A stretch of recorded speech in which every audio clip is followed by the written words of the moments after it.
Film is the artistic medium I'm most passionate about, but on paper, video games may fascinate me even more. I most prefer linear games that take only a few hours to beat, and I usually wait for new games to go on sale. But watching videos and listening to discussions about video games is an even bigger hobby than actually playing them. And so, here's a video about my top 15 favorite video games, in order of release. I didn't grow up with Another World. In fact, I didn't even play it until its 20th anniversary edition was a decade old, and I think its problem solving at times is too precise for its own good, so I'm glad it's short. What I most admire about it are its technical achievements for its time, how it pulls off a then unprecedented cinematic look with in-game graphics, essentially birthing my favorite game genre, the cinematic platformer. Even more impressive is how this was all programmed by one person. 3D Movie Maker may have been the first video game I ever played, and I made my first movie with it that wasn't just a tech demo when I was 4, called Takeout Lobster, because I confused the B for P when I was told how to spell it. I've rarely made anything new with the program since my teen years, where my sense of humor came into its own, and where I made every 3D movie I've posted here. But I'll always cherish it for the memories it gave my brothers and I growing up, and for planting my interest in storytelling. Like Another World, Metal Gear Solid took major steps in presenting video games cinematically through in-game graphics. I also saw my older brother beat it once or twice before I finally played it myself, and despite its minimalist character models, the story, voice acting, and action set pieces are still compelling. And yes, I have played the sequels, and while they certainly have their entertainment value, I prefer how the original shows the most restraint in the series' worst tendencies.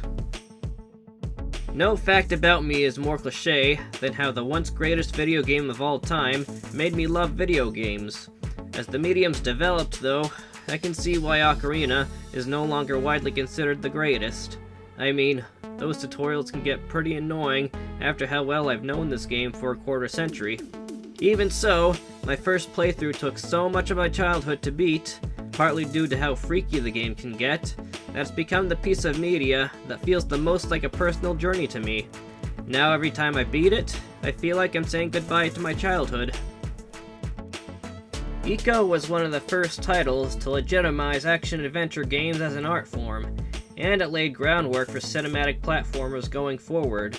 Its combat can be tedious, and its camera angles can make me misjudge jumps, but its aesthetics hold up beautifully. It tells an enchanting story amid its darker themes, and despite her shoddy AI, we feel by the end that we've gone on a real journey with the endearing, literally otherworldly Yorda, taking her hand and guiding her through every trial. As I was introduced to this at a young age, Sands of Time may have shaped my overall taste in games more than Ocarina did. For better or worse, it's also the reason I can't get into platformers unless they're story-driven, and amid its cool parkour, slightly clunky but still cool combat against magical sand zombies, and unfortunate male gaze attire, it tells a morality tale about the consequences of seeking one's own honor and glory. It's also my favorite game to try and speedrun, not that I'm seeking world records. You'd know from my live streams that this one has a special place in my heart. Real-time strategies tend to overwhelm me, but Battle for Middle-earth simplifies the mechanics and places them into one of my favorite fictional universes. The story campaign also takes us through the battles of the greatest escapist story ever told.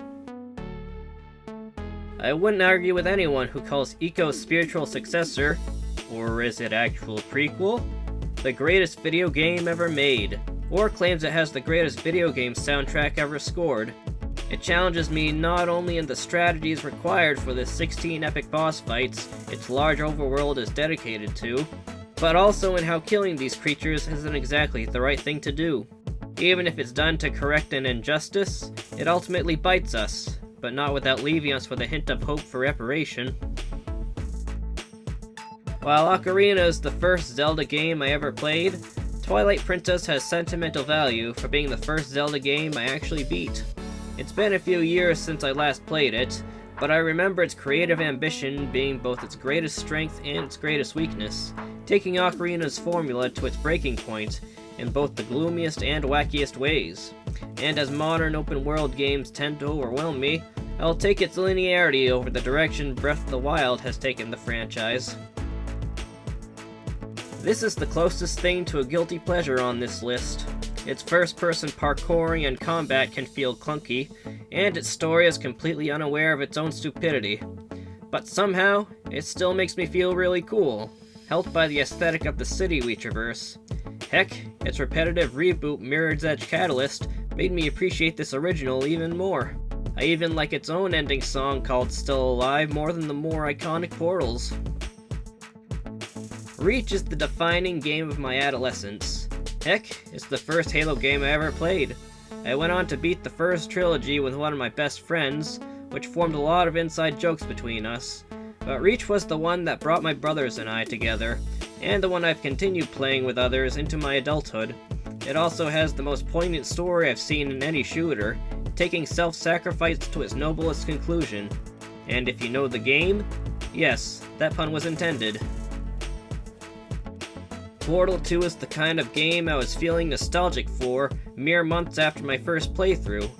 The Half-Life games it spun off from have done a lot for gaming, but Half-Life's sister series is more my cup of tea, and Portal 2 expands upon its immediate predecessor in both the funniest and brainiest ways, bringing this charming duology to a satisfying close, unlike its still unresolved brother series. Ori and the Blind Forest is not only the most beautiful looking and maybe even sounding game I've ever played, but it was also the first game that made me full on cry. Its more fleshed out sequel is also amazing, but I more often revisit Blind Forest's simplicity. Heck, I even beat its one life difficulty that restarts the whole story every time you die. Unfortunately, that was through a previous Steam account, so I no longer have the evidence for that bragging right.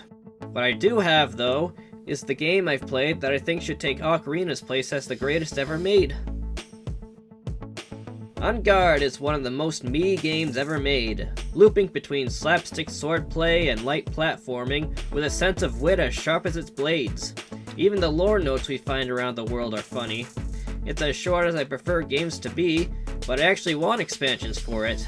I hope Fireplace Games' sophomore effort will be just as fun, and that they can port this first game beyond PC to reach a wider audience. The way Viewfinder has us replace pieces of the environments in front of us with the contents of photos feels like a magic trick more than any other game I've played. I don't know how you even begin to program this. The in-game backstory behind the puzzle solving also becomes rather poignant as it reveals itself, and while the ending can only be explained through sci-fi magic, at least it's hopeful.